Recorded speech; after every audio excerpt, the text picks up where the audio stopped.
Hello everyone.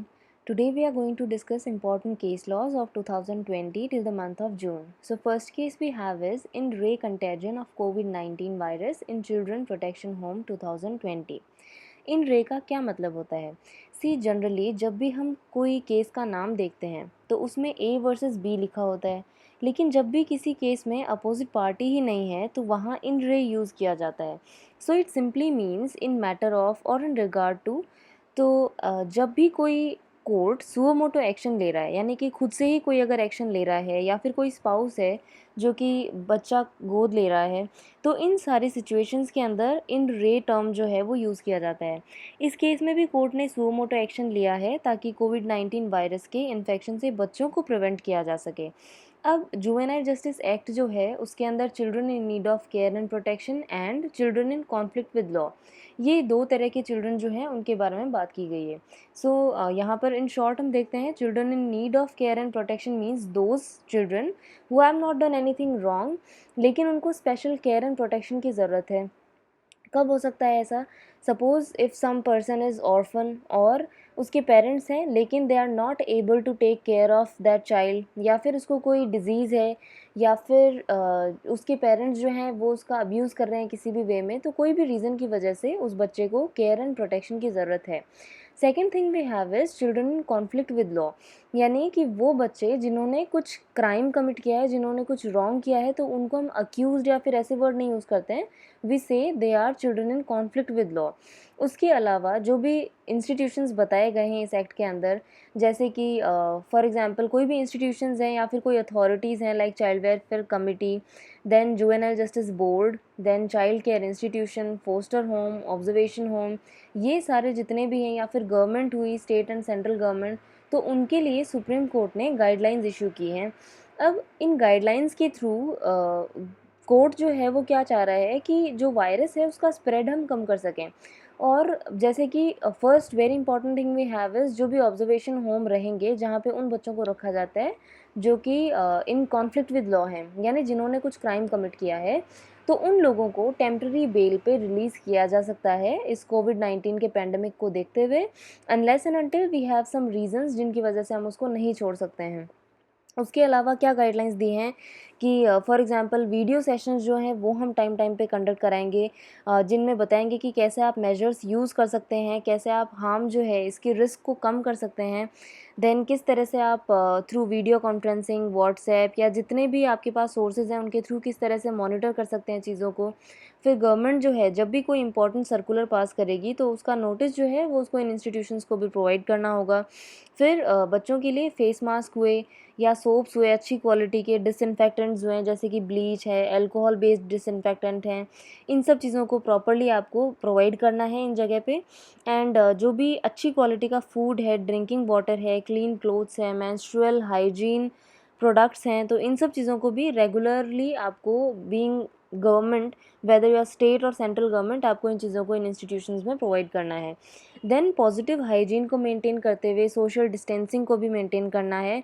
And क्योंकि children can get frightened because of all this, so we have to make sure कि बच्चों को आप जितना ज़्यादा हो सके ऐसी न्यूज़ वगैरह से दूर रखें, एंड उनकी अटेंशन जो है उसको डाइवर्ट करें किसी और टॉपिक पे, फॉर एग्जांपल स्पोर्ट्स है या कहीं और उसको लगाएं. And also you are not allowed to use any kind of corporal punishment. Corporal punishment means कोई भी फिजिकल पनिशमेंट जो है वो आप नहीं देंगे to discipline the child. Okay, so next case we have is in RAE guidelines for court functioning through video conferencing in all courts across the country 2020. अब ये केस शुरू करने से पहले हम देखते हैं कि आर्टिकल 142 क्या कहता है. As per article 142 supreme court जो है उसके पास में जुरिस्डिक्शन है, उसके पास में क्षेत्राधिकार है कि वो कोई भी तरह की डिक्री या ऑर्डर पास कर सकता है इफ़ इट इज़ नेसेसरी. और किस चीज़ के लिए करना है ये? फॉर कंप्लीट जस्टिस, यानी कि पूर्णतः न्याय दिलाने के लिए जो उच्चतम न्यायालय है वो अपनी सहूलियत के हिसाब से कोई भी डिक्री या ऑर्डर के अंदर जजमेंट पास कर सकता है, और उसका जो एनफोर्समेंट होगा वो through out the Indian territory होगा. अब कंप्लीट जस्टिस के लिए आप 3 आर्टिकल नोट कीजिए, that is article 32, 136 and 141. So first case में हमने देखा कि सुप्रीम कोर्ट ने कोविड-19 के इम्पैक्ट को कम करने के लिए चाइल्ड वेलफेयर इंस्टीट्यूशंस वगैरह को गाइडलाइंस दी थी। इन सेकंड केस जो कोर्ट के अंदर कार्रवाई हो रही है उनसे रिलेटेड गाइडलाइंस जो है कोर्ट ने यहाँ पर प्रोवाइड की हैं। अब क्योंकि हम जानते हैं कि सोशल डिस्टेंसिंग को मेंटेन करना बहुत ज़रूरी है, उसके साथ साथ न्याय जो है वो भी टाइम पे मिलना बहुत ज़रूरी है। तो इन दोनों चीज़ों को ध्यान में रखते हुए कोर्ट जो है उसने क्या प्रोवाइड किया है, वीडियो कॉन्फ्रेंसिंग का कॉन्सेप्ट। ठीक है, so that we can have limited physical interactions and जो लिटिगेंट्स ऐसे हैं जिनके पास प्रॉपर अरेंजमेंट नहीं है वीडियो कॉन्फ्रेंसिंग वगैरह के लिए, उनके लिए गवर्नमेंट को ये इंश्योर करना होगा कि प्रॉपर अरेंजमेंट्स जो हैं वो किए जाएँ। और कोर्ट जो है उसके पास में पावर है कि किसी की भी एंट्री को वो वहाँ पर रोक सकता है। देन डिस्टेंसिंग वगैरह मेंटेन करनी होगी एंड एविडेंसेस जो हैं वो वीडियो कॉन्फ्रेंसिंग के थ्रू रिकॉर्ड नहीं करेंगे, यानी कि कोर्ट में you should be present while recording the evidences and वहाँ पे आपको प्रॉपर डिस्टेंस वगैरह मेंटेन करना और ये सब चीज़ों का ध्यान रखना है। और फर्दर हाई कोर्ट जो है वो अपने सहूलियत के अकॉर्डिंग रूल्स जो है वो बना सकती है। तो अभी सभी हाई कोर्ट्स ने अपने अपने रूल्स जो हैं वो अलग अलग एस्टेब्लिश किए हैं कि टाइमिंग कोर्ट क्या क्या रहेगा। देन उसके अलावा किन केसेस को हम ज़्यादा प्रेफरेंस देने वाले हैं, किन विटनेसेस को बुलाया जाएगा, किन लोगों को कोर्ट में एंट्री नहीं मिलेगी, गेट पे प्रॉपर चेकिंग वगैरह किस तरह से होगी। तो ये सब चीज़ों से रिलेटेड हाई कोर्ट जो है वो क्या कर सकता है, रूल्स बना सकता है। तो रेगुलर फंक्शनिंग कोर्ट की अभी नहीं हो रही है, सिर्फ अर्जेंट मैटर्स जो हैं उन्हीं पे ही सुनवाई हो रही है। Before starting the third case, let's know the meaning of environmental clearance. Environmental clearance का क्या मतलब होता है? कुछ ऐसे प्रोजेक्ट्स होते हैं जिनको जब भी आपको इंस्टॉल करना है या फिर उनमें कुछ चेंजेस करना है, मॉडिफिकेशंस करने हैं, तो गवर्नमेंट से आपको क्लियरेंस लेने की ज़रूरत होती है। यानी कि एक एनवायरमेंटल क्लियरेंस सर्टिफिकेट है जो कि आपको गवर्नमेंट से लेना होता है। क्यों? क्योंकि वो ऐसे प्रोजेक्ट हैं जो कि एनवायरमेंटल पॉल्यूशन जो है उसको बहुत ही हाई लेवल पे कॉज कर सकते हैं। सो प्रोजेक्ट्स जो हैं जिनको आपने बिना गवर्नमेंट की परमिशन के स्टार्ट कर दिया है या फिर कंप्लीट कर दिया है, तो ये चीज़ वहाँ पर अलाउ नहीं होगी। So ex post facto environmental clearance means you have already completed the project and now you are going to government to take the permission, so it is not allowed. क्यों? क्योंकि फंडामेंटल प्रिंसिपल्स जो हैं, actual में जो main crux है जिसके लिए हम इसको यूज़ कर रहे हैं, मेन जो पर्पज़ है वो ही फुलफिल नहीं करेगा अगर आप परमिशन बाद में लेने के लिए जाएंगे। सो it is always compulsorily made that first you have to take the permission and after that only you can install or modify such projects. अब ये जो केस है यहाँ पे आपने क्या किया है कि प्रिवेंशन ऑफ करप्शन एक्ट जो है, यानी कि करप्शन एक्ट जो बना हुआ है उसके स्कोप को वाइडन करने के लिए ये केस आया है। तो यहाँ पे यूनिवर्सिटी जो है वो ऑलरेडी इंक्लूडेड थी प्रिवेंशन ऑफ करप्शन एक्ट में, लेकिन डीम्ड यूनिवर्सिटी का कॉन्सेप्ट एज सच इससे पहले इंक्लूड नहीं किया गया था। लेकिन कोर्ट ने यहाँ पे क्या किया है, फैसिलिटेट किया है कि इंडिया को क्योंकि करप्शन फ्री बनाना है तो डीम्ड यूनिवर्सिटी को भी इसका ही हिस्सा बनाया जाएगा। अब इस केस के फैक्ट्स क्या थे कि कंप्लेनेंट जो थी उसकी डॉटर ने एमबीबीएस में एडमिशन लिया था, पूरा डोनेशन फ़ी हुआ, वो सारा कुछ उसने पे किया था और एनुअल फ़ीस वगैरह भी पूरी टाइम टू टाइम उसने पे की हैं। लेकिन जो फाइनल एग्जामिनेशन फॉर्म वो फिल कर रही थी उस टाइम पे उसको बोला गया कि वो एग्ज़ाम देने के लिए अलाउ नहीं की जाएगी unless and until she page 20 lakh rupees. तो यहाँ पे कंप्लेंट लॉज हुई एंड फाइनली जब रेड वगैरह वहाँ पर डाली गई तो पता लगा कि 100 crore cash was available in their houses and also FDs जो थी जिनका कोई भी उनके पास में ऐसा एक्सप्लेनेशन नहीं था, ऐसी कुछ चीज़ें वहाँ पर पाई गई थी। तो डीम्ड यूनिवर्सिटीज़ जो हैं उनको भी प्रिवेंशन ऑफ करप्शन एक्ट 1988 में इंक्लूड किया गया। ओके, सो नेक्स्ट केस देखने से पहले हम एक एग्जांपल समझते हैं। सपोज़ ए जो है वो बी के पास एक ऑफ़र रखता है कि थ्रू गिफ्ट डीड मैं आपको एक घर जो है वो ट्रांसफ़र करूँगा, लेकिन बदले में आपको अपनी जो दुकान है वो सी को ट्रांसफ़र करनी है। अब बी के पास में ऑप्शन है कि या तो इस ऑफ़र को वो कम्प्लीटली एक्सेप्ट कर ले या फिर कम्प्लीटली रिजेक्ट कर दे। ऐसा नहीं हो सकता है कि बी जो है वो गिफ्ट के थ्रू घर ले लेगा एंड बदले में शॉप जो है वो सी को ट्रांसफ़र नहीं करेगा। Either you have to completely accept और you have to completely reject the offer. तो ये ट्रांसफ़र ऑफ प्रॉपर्टी एक्ट जो है उसके एक बहुत ही इंपॉर्टेंट मैगज़ीम पे डिपेंड करता है। एक बहुत ही इंपॉर्टेंट प्रिंसिपल पे ये कॉन्सेप्ट आया है कि party can not be permitted to approbate as well as reprobate at the same time. Approbate means to accept and reprobate means to reject, so you are not allowed to do this at the same time. So this is based on doctrine of election. You need to elect one thing and beneficiary जो है वो later on he can not claim कि subject matter जो है property का it is not self acquired, but Hindu undivided family का part है या ऐसा कुछ भी वो क्लेम बाद में नहीं कर सकता है अगर उसने पहले उसके थ्रू कोई भी प्रॉफिट अवेल किया है तो ये एक पार्टीशन सूट था जिसके अंदर ये बोला गया था कि जॉइंट हिंदू फैमिली प्रूव करना, सिर्फ जॉइंट हिंदू फैमिली आपने प्रूव कर दिया है तो it is not sufficient to prove कि property is part of HUF only. And also the very important principle was held there that one person cannot take benefit and challenge the will together. Either you have to take the benefit or you have to challenge the will. So you are not allowed to do these two things at a time. ये case जो है ये service matter से relate करता है, तो इसे शुरू करने से पहले हम सबसे पहले जानते हैं कि पैन इंडिया इफेक्ट एक्चुअल में होता क्या है. Pan which is presence across nation. Presence across nation, इसका क्या मतलब है कि आप एक जगह से ऑपरेट कर रहे हो एंड सेवरल लोकेशंस जो हैं इंडिया की वहाँ पे उस चीज़ को अप्लाई कर रहे हो.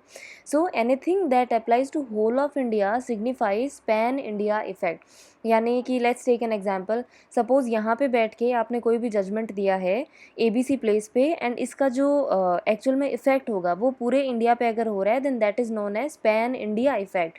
सो that is presence across nation. अब इस केस के फैक्ट्स को समझते हैं. यहाँ पे जो रेस्पोंडेंट है R थियागराजन, वो CISF के कांस्टेबल के पद पर उसकी नियुक्ति हुई थी 1999 में. ठीक है, CISF is central industrial security force. Then 2005 में डिज़ास्टर मैनेजमेंट एक्ट जो है वो इंट्रोड्यूस किया गया केंद्र सरकार के द्वारा, जिसकी धारा 44 साफ साफ बोलती है कि नेशनल डिज़ास्टर रेस्पॉन्स फोर्स जो है वो बनाई जाएगी, या NDRF जिसे हम शॉर्ट में कह सकते हैं. NDRF बनाई जाएगी कि जितने भी डिज़ास्टर के सिनेरियोज़ रहेंगे उस टाइम पे एक स्पेशलाइज्ड रेस्पॉन्स जो है वो अपने पास में रेडी रहे. अब NDRF जो है उसके मेंबर्स कौन कौन होंगे, तो जितनी भी बटालियंस हैं अपने पास में, जैसे सेंट्रल पुलिस फोर्स है या BSF के मेंबर्स हुए, या फिर सेंट्रल रेलवे पुलिस फोर्स है CRPF, और Indo Tibetan border police CISF, तो इन सब के मेंबर्स जो भी रहेंगे उनकी ही नियुक्ति हम कहाँ करने वाले हैं, नेशनल डिज़ास्टर रेस्पॉन्स फोर्स में. और यहाँ पे ये भी बताया गया कि जो भी सेंट्रल पैरामिलिट्री फोर्स के मेंबर्स होंगे जब भी उनको डेप्यूट किया जा रहा है NDRF में, तो 5% जो है डेप्यूटेशन अलाउंस उनको प्रोवाइड किया जाएगा अगर सेम स्टेशन में ही उनको डेप्यूट किया गया है, और अगर किसी बाहर के स्टेशन में उनको डेप्यूट कर रहे हैं तो फिर 10% deputation allowance will be provided to them. Let me clear, deputation का मतलब होता है नियुक्ति एंड ट्रांसफ़र का मतलब होता है स्थानांतरण.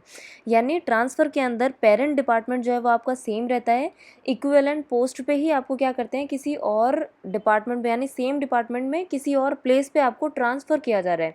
लेकिन जहाँ पे बात डेप्यूटेशन की आती है तो यहाँ पे पर्सन का डिपार्टमेंट जो है वो चेंज कर दिया जाता है. अब रेस्पोंडेंट जो था उसने एक रिट फाइल की मद्रास हाई कोर्ट में, जहाँ पे सिंगल जज बेंच ने ये बोला कि deputation as well as special allowance ये दोनों यहाँ पर प्रोवाइड किए जाएंगे. लेकिन सेम हाई कोर्ट की डिवीजन बेंच ने बोला कि सिर्फ और सिर्फ डेप्यूटेशन अलाउंस जो है वो ही यहाँ पे प्रोवाइड किया जाएगा रेस्पोंडेंट को, एज वेल एज जितने भी NDRF के और मेंबर्स हैं उन सबको. And also with in 6 month central government को डेप्यूटेशन अलाउंस जो है वो प्रोवाइड करना है इन पर्सनल्स को. तो सुप्रीम कोर्ट ने ये हेल्ड किया कि हाई कोर्ट जो है वो अपना ज्यूरिसडिक्शन कहाँ तक सीमित रख सकता है जहाँ का वो हाई कोर्ट है, अपने एरिया के बाहर वो कोई भी ऐसा ऑर्डर नहीं दे सकता. जैसा कि यहाँ पे उसने किया था कि सेंट्रल गवर्नमेंट को उसने ऑर्डर दिया था टू पे the deputation allowance with in 6 months, so this is not allowed in the jurisdiction regard.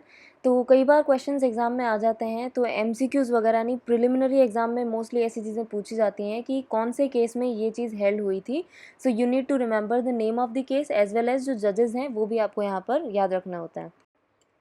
Next case जो है वो परगना वतन प्रॉपर्टी या इनाम लैंड से रिलेटेड है. परगना का मतलब होता है कि कोई भी विलेजेस का अगर ग्रुप है या फिर कोई भी डिस्ट्रिक्ट है उसके जितने भी सब डिविजन्स हैं वो यहाँ पर इंक्लूड किए जाएंगे. तो ये जो कॉन्सेप्ट है परगना का, ये दिल्ली सल्तनत ने इंट्रोड्यूस किया था. ये मेनली रेवेन्यू यूनिट्स हुआ करती थी, यहाँ से रेवेन्यू जनरेट किए जाते थे, और फाइनली शेरशाह सूरी जो थे उन्होंने इस चीज़ को और ज़्यादा स्ट्रेंथन किया था. और इनाम लैंड का मतलब होता है जो भी गिफ्टेड प्रॉपर्टी रहती है उसको बोलते हैं इनाम लैंड. तो बॉम्बे हेरिडिटरी ऑफिसेज एक्ट हुआ करता था जो कि इन प्रॉपर्टीज़ को गवर्न करता था. अब एक ऐसी प्रॉपर्टी थी परगना वतन प्रॉपर्टी जिसके ओनर ने क्या किया, उसको परमानेंट टेनेंट को ट्रांसफ़र कर दिया, जिसने कंडीशनल मॉर्टगेज पे उसको 10 ईयर्स के लिए किसी और को ट्रांसफ़र कर दिया. अब मॉर्टगेज का मतलब होता है बंधक, यानी कि कोई भी जब आप उधार ले रहे हैं तो उस टाइम पे कोई भी प्रॉपर्टी है या फिर उसके डॉक्यूमेंट हैं वो आपके पास में बंधक या फिर एज सिक्योरिटी रखे जाते हैं। कंडीशनल मॉर्टगेज एक टाइप है, वन ऑफ दी टाइप। बहुत सारे टाइप्स अवेलेबल हैं मॉर्टगेज के, तो उनमें से एक कंडीशनल मॉर्टगेज भी होता है जिसमें बताया गया है कि एक कोई भी टर्म या कंडीशन के साथ में आपको मॉर्टगेज पे कोई भी चीज़ दी जा रही है। तो एक नया लॉ जो था वो इंट्रोड्यूस किया गया 1950 में, जिसके अकॉर्डिंग जितनी भी ऐसी लैंड थी उनको आपको क्या करना था, उनको अबॉलिश करके और गवर्नमेंट जो है उससे वापस रिज्यूम करना था।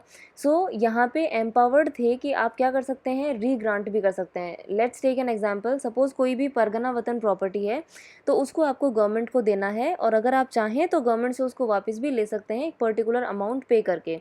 तो मॉर्टगेजी जो था उसने क्या किया, रिक्विजिट ऑक्यूपेंसी प्राइस वहाँ पे जितनी भी नीडेड थी वो पूरी पे की, और उसने रीग्रांट कर लिया जो भी सूट लैंड था उसको इन द ईयर 1960, जब उसका मॉर्टगेज का टाइम ख़त्म होने वाला था उस टाइम पे। तो यहाँ पे रिडेम्पशन के लिए सूट फाइल किया गया था। तो यहाँ पे सुप्रीम कोर्ट ने बहुत ही इंपॉर्टेंट प्रिंसिपल दिया कि जो एक बार मॉर्टगेज पे कोई भी चीज़ दी है, so once a mortgage is always a mortgage, we can not just change it by selling और डूइंग एनीथिंग एल्स। तो इवन इफ़ उसने प्रॉपर अमाउंट पे करके उस चीज़ को ऑक्यूपाई किया था, लेकिन फिर भी उसको वैलिड नहीं बताया गया क्योंकि वो चीज़ मॉर्टगेज पे उसको मिली हुई थी। इस केस में आंध्र प्रदेश गवर्नमेंट ने क्या किया, 100% रिजर्वेशन जो था एसटी के टीचर्स को प्रोवाइड किया गया। अब 100% एसटी का रिजर्वेशन जो है टीचर पोस्ट के लिए किसी भी स्कूल के अंदर, कोई भी इवन वो स्केड्यूल्ड एरिया भी है तो भी वो चीज़ अनकॉन्स्टिट्यूशनल होगी, क्योंकि अपने पास में ऑलरेडी ऐसे जजमेंट्स भी हैं, plus article 16 clause 4 as well as article 14 जो हैं, ये चीज़ें यहाँ पर अपने को एक सीलिंग प्रोवाइड करती हैं कि आप अबव 50% जो है रिजर्वेशन प्रोवाइड नहीं कर सकते हैं, और इसीलिए इस चीज़ को अनकॉन्स्टिट्यूशनल बताया था जो कि आंध्र प्रदेश गवर्नमेंट ने दिया था। So in any scenario you can not provide 100% reservation to scheduled tribes people और अदर पीपल ऑल्सो। ये केस भी रिजर्वेशन से रिलेटेड है। सो यहाँ पर सबसे पहले हम देखते हैं कि कंसिक्वेंशियल सीनियरिटी क्या होता है। कंसिक्वेंशियल सीनियरिटी मीन्स ज्येष्ठता परिणाम। यहाँ पे एक एग्जांपल लेते हैं, सपोज़ ए जो है वो जनरल कैटेगरी का है, बी जो है वो एससी का है, यानी कि जूनियर है ए का, ठीक है। ए जो है वो जनरल कैटेगरी का मेंबर है, किसी पर्टिकुलर पोस्ट पे है, बी उसका जूनियर है और एससी कैटेगरी का है। अब यहाँ पे जब प्रमोशंस की बात आती है तो फर्स्ट ग्रेड में था, सपोज़ प्रमोशन जो है फर्स्ट ग्रेड में होने वाला था, तो बी जो है उसको प्रमोट कर दिया गया before a, as no SC candidate was available at that seniority level. तो यहाँ पे अभी क्या हो गया है, बी जो है वो ए का सीनियर बन गया। तो ये कुछ परिस्थिति का ऐसा परिणाम होता है जिसकी वजह से वो ज्येष्ठ बन जाता है या सीनियर बन जाता है।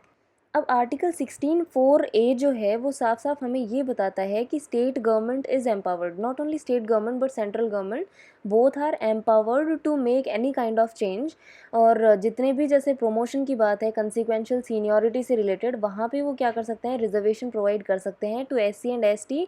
लेकिन one thing you need to remember is कि वहाँ पे जो उस पर्टिकुलर पोस्ट पे एडिक्वेट रिप्रेजेंटेशन उन लोगों का नहीं है, सिर्फ उन्हीं कंडीशन में आप कंसिक्वेंशियल सीनियरिटी का कॉन्सेप्ट लेकर आ सकते हैं। Then Nagaraj versus union of India का एक केस आया था जिसके अंदर आर्टिकल 16(4)(a) जो है उसी के कॉन्स्टिट्यूशनैलिटी को चैलेंज किया गया था।